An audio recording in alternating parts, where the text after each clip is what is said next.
You adjust your tie in the bathroom mirror one last time. First day. Analyst. Bottom of the food chain at one of the biggest investment banks in the world. Your degree says finance, but your hands are shaking like you've never seen a spreadsheet before. You walk onto the trading floor and the noise hits you like a wall. Phones ringing, people shouting, screens flickering with numbers that move faster than you can track. Someone bumps past you without apologizing. You don't even know where your desk is yet. A woman with a headset points to a corner. That's yours. No welcome, no orientation, just a finger and a direction. You sit down. Your computer has 17 monitors. You've never used more than 2. An email pops up immediately. Complete this model by 9 a.m. It's already 7:30. You don't know what half the abbreviations mean. Welcome to Wall Street. Population. People who will eat you alive if you show weakness. The first 3 months are survival. You're making 80-hour weeks look short. You sleep under your desk twice because going home means you won't finish in time. Your analyst class started with 32 people. By month 2, it's down to 28. Nobody announces who leaves. They're just gone one day, desk cleared, like they never existed. You learn the hierarchy fast. Analysts are the machines. You build the models, run the numbers, fix the errors at 3 a.m. when a managing director decides the entire pitch deck needs to be redone before the morning meeting. You say yes to everything. You apologize for things that aren't your fault. You become invisible except when someone needs something. Associates are one level up. They've survived 2 years as analysts and now they get to delegate the misery. They're the ones sending you those 3 a.m. emails. Most of them still look exhausted. The promotion didn't save them, it just changed what they're drowning in. Then there are vice presidents. They're the first level that feels almost human. Some of them remember your name. They're managing deals now, bringing in clients, making decisions that actually matter. But they're still grinding, still proving themselves, still one mistake away from being passed over. Directors are where the game changes. These are the people who've made it through the gauntlet and came out with something to show for it. They're running teams, closing major deals, pulling in serious money. But the pressure doesn't decrease, it just shifts. Now they're responsible for everyone below them, and if the numbers don't hit, it's their head on the block. Managing directors are the top, the rainmakers, the ones who bring in the massive clients and the 8-figure deals. They have secretaries and corner offices and expense accounts that could fund a small country. They also have ulcers and bad marriages and a look in their eyes that says they've sacrificed things you can't get back.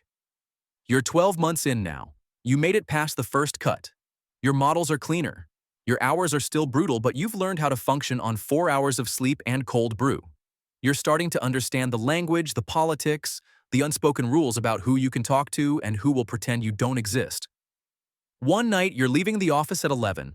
That's early by your standards now. You pass a managing director in the lobby.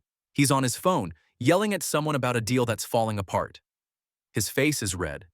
His suit is wrinkled. He's probably worth $20 million. He looks miserable. You step outside into the cold air.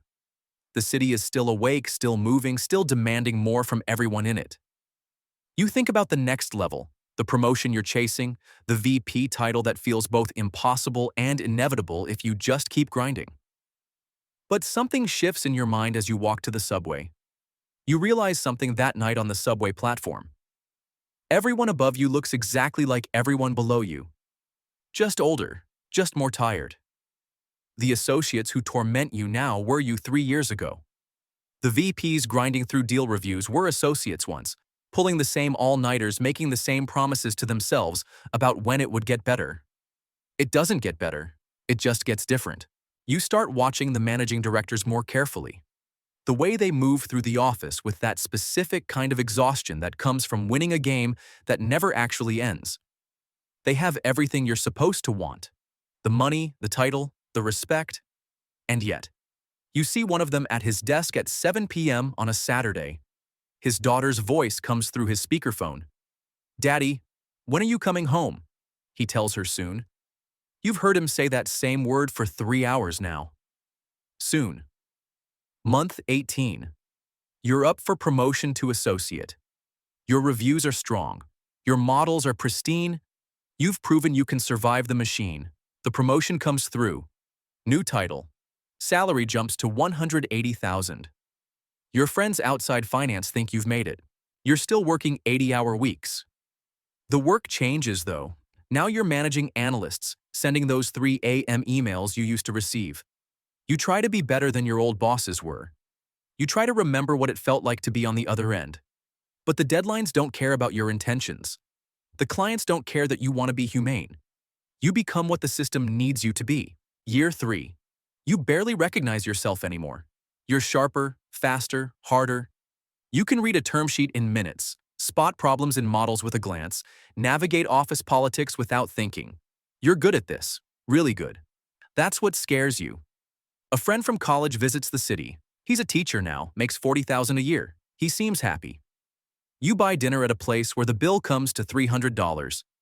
He talks about his students, about small victories that matter to him, about having time to read books that aren't about leveraged buyouts. You can't remember the last book you read for pleasure.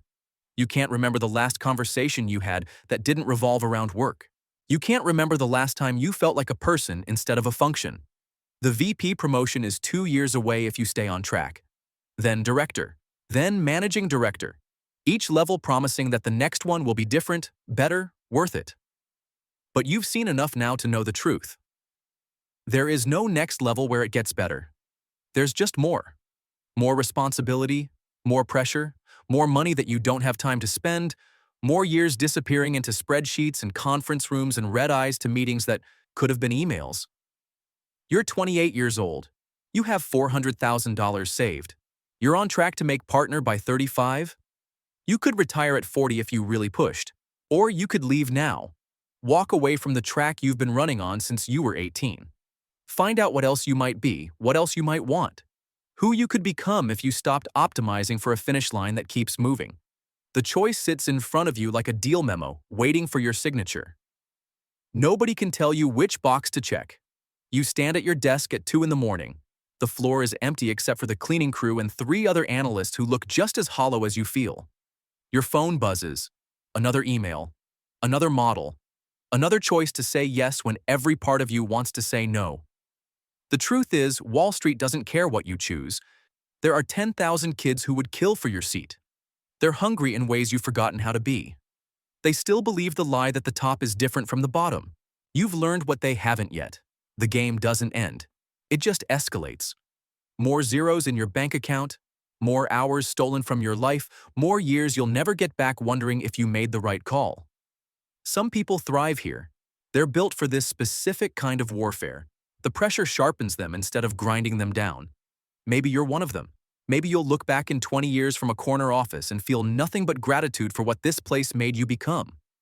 Or maybe you'll be that managing director in the lobby, screaming into a phone about a deal that won't matter in 5 years, wearing a $20,000 suit that can't hide how empty you feel inside.